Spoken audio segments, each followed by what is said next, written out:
Finally, I got my first 100k as a student in span of 1 month.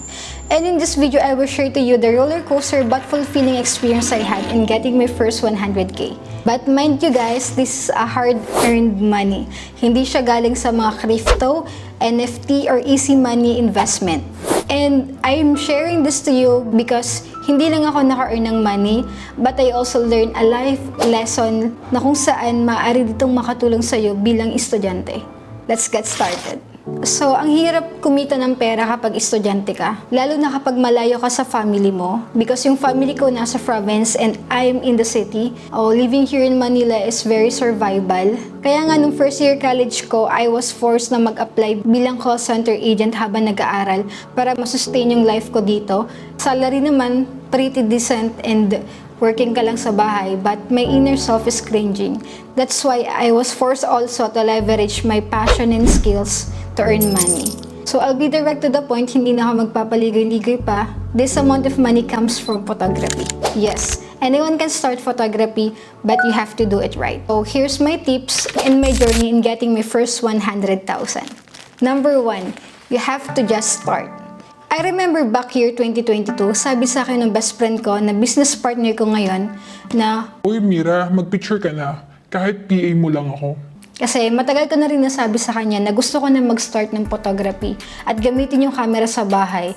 Hindi lang ako makapag-start. Kaya naman noong March 2022, we launched our page, Momenta Cinema. And if you won't mind clicking the like and follow button, I really appreciate it. And after ko mag-post ng free portrait shoot, we had our first client. And sila yon. Binigyan nila kami ng 300 pesos after ng photoshoot. And I was shook. Sabi ko, ay wag na po kasi hindi pa rin ako confident sa skills ko that particular time. An epic fail pa, nabura ko lahat ng raw files. So, ganun ako kalutang that time. Pero sobra yung happiness ko nang malaman ko on that day that there's a potential in photography. Second, be teachable and curious. In learning new things, you have to become teachable. So, nag-start na rin si Joyce mag-picture at kung ano yung alam ko, tinuturo ko sa kanya, vice versa. This lead us to understand that there's more about photography at hindi lang siya bilang hobby, but it's also a business. So, while learning the basic, we entertain a free photo shoot to boost our online presence and portfolio din. And then, di rin tumagal, we learn much deeper about photography, that there's another way to learn more money. Photo and video coverage for wedding, events, birthday, etc. And thanks to my older me because video editing is not a foreign anymore. Third, know your worth and prepare for the unknown. Our very first package is 15,000 for wedding. And hindi namin expect na mamadidil kami sa ganitong amount of money. Kasi sa beginner, it was a huge amount na. We are new in the industry and we are not fully equipped. No decent camera, no gimbal, no laptop, and still nagpresyo kami ng ganong amount. That is because we believe in our capability. Because equipment and skills alone can do nothing if we don't have a courage. So we only have 1 week left from the start of the prenup. This hit us differently because this is our first time, then hindi kami equipped, talent, technical skills and all. But we pray for it, na sana makahanap kami ng way. 4. Believe in the power of manifestation. Dito pa yung note of manifestation namin for year-end goal last December. And then as you can see, ito yung mga minanifest namin. We did achieve everything on the list except the 50,000 on the bank. So what we did to achieve everything, so we trade our old camera to a new one. And sakto naman na yung kinita namin last November from ID Pictorial helped us also to buy other equipments pa. Hindi ko ata nabanggit na we did also offer ID Pictorials na rin pala that time, aside from graduation portrait. So to make it short, finally, we got everything and naging successful naman yung first prenup namin. And you can check our first prenup in this link. Wala pa kami 6 months sa industry at that time, pero we did several services na, graduation portrait, IDs, and wedding and events services. And yun lahat yung naging dahilan para makabili kami ng mga equipments. So the question now, dito ko ba nakuha lahat ng 100k ko? No, hindi dahil dun sa mga previous clients namin kaya ako nakuha yung 100k. It's a totally different story. Fifth, learn the art of negotiation. 1.5 year na ang Momenta Cinema and we we are almost complete sa mga equipments na necessary. But I believe na we got here not because of our technical skills, but it's because we learn the negotiation.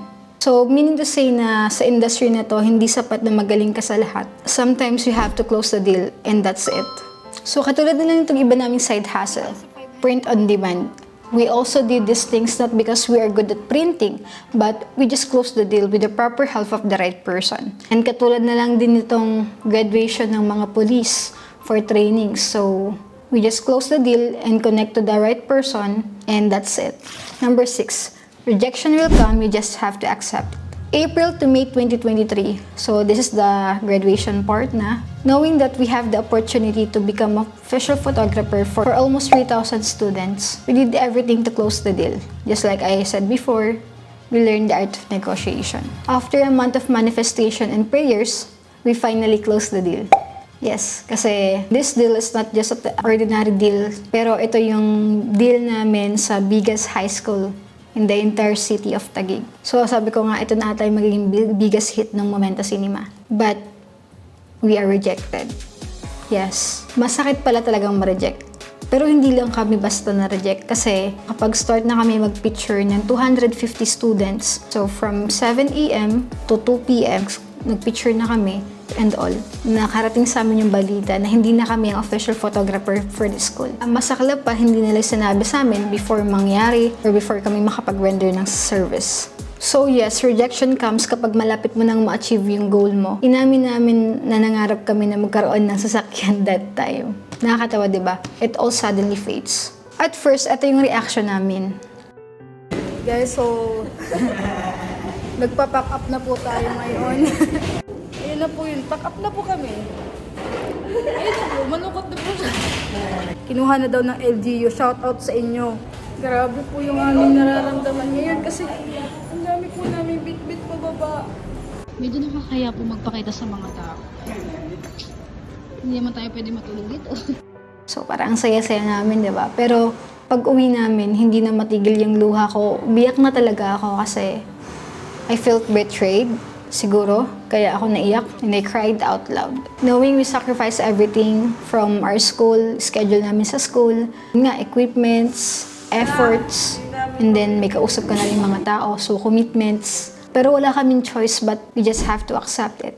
And we did. And then this is the 7th principle I learned. That in every door closes, there's a window open. I know this sounds cliche, but it hits me different when na-experience ko siya. Later that night, someone called us from that school din na we have the opportunity again to take a picture, but it's different now. It's not a grad pic na, pero it's a class picture. Class picture for 5,000 students, if you want. So, sino ba naman kami para tumanggi? So we accept it. We start the class picture and after 1 week ng pagpo-photoshoot ni Joyce and ako yung nag-e-edit, did everything. We put a lot of effort on that. In short, we commit again. Then, naalala nyo yung 250 students na nagpa-picture sa amin. Gusto nilang i-process namin yon, i-print and then ilagay sa frames. And we did. Una, first section lang, parang mga 30 students. After nilang makita na yung pinakang output, lahat ng 250 students na yun nagpa-print sila. At hindi lang 250 students, almost half ng 3,000 is pumunta sa amin para i-process yun. Kasi sabi nila, hindi daw nila type yung output ng official photographer nila ngayon na pumalit sa amin. We are pleased to hear it. We are relieved. Hindi dahil sa hindi maganda yung gawa nila, pero dahil kahit hindi na nila kami yung official photographer, sa amin pa rin sila lumapit. Number 8, God let you suffer to appreciate the value of His blessing. I can still remember the pain I had, and I can never forget that. But I can deny that it was a good pain now.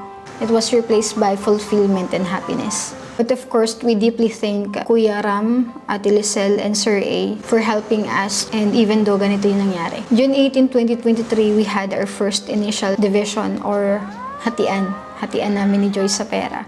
I said initial kasi may mga paparating pang money from province kasi we closed deals din sa ibang schools from them and marami kaming side hustle aside from that for this particular season. Number 9, gratitude and payback. We always remember that everything came from God. Kahit nahihirapan ako ngayon bilang working student, we always find time to give thanks to God. The first thing we did after we got our money is to pay back. Bayad kami sa mga utang namin. Kinailangan namin yung umutang para makapag-invest sa mga equipments na kinakailangan. Maliban doon, we bought our new cameras. We have this 4D film, we had this Sony, and also, nabili ko yung iMac ko na first time kong makabili ng iMac, and also si Joyce ng MacBook para magamit namin sa editing for our future clients. So, we reinvest everything. And lastly, nakapagbayad ako ng tuition ko, 40K or 40,000 pesos from my own pocket. Medyo mabigat at medyo nakakalungkot because wala na akong pera. Pero the thing here is, I am becoming independent woman. Hindi lang yun guys, meron akong apartment na tinitirhan around 7,000 dito sa Manila. And bills, utilities, and wifi. Syempre yung allowance, kumakain, araw-araw, pamasahe and all. All of that except sa magagarang outfit because I don't think that is multiplying. I invest everything sa mga bagay na nagmumultiply. Lastly, 10, appreciate yourself. This was very thrilling year for me. Sabi ko nga kanina, getting your first 100K is the hardest, but it was the most meaningful one. Sometimes we forget to appreciate ourselves. Hindi natin nakikita na malayo na pala tayo. So now, I'm appreciating myself for trying to become independent. And the good thing is, the more I felt rejected, the more I becoming strong. So more rejections to come. So ngayon, ubos na yung 100K ko. Actually, almost 200K. To sum it up, 185 sa akin. And iba pa yung kay Joyce. And yun nga, 2,000 pesos na lang yung laman ng wallet ko. Pero come to think of it, I'm just a student. I'm 22 years old. At this young age, I got my first 100K. The journey is important. I unlocked the milestone. Diba sabi, your first 1,000, your first 10,000, and then your first 100,000. That is the step on becoming a millionaire. So that's why my next milestone and challenge to be unlocked is my first 1 million. Samahan niyo po ako sa adventure ko or sa journey ko on getting my first 1 million. I don't know when or how, pero I know it's all possible for a student like me. Subscribe to my channel and get notified for upcoming videos about how you can get also your first 100K. Thank you so much for watching. See you in my next vlog. Goodbye!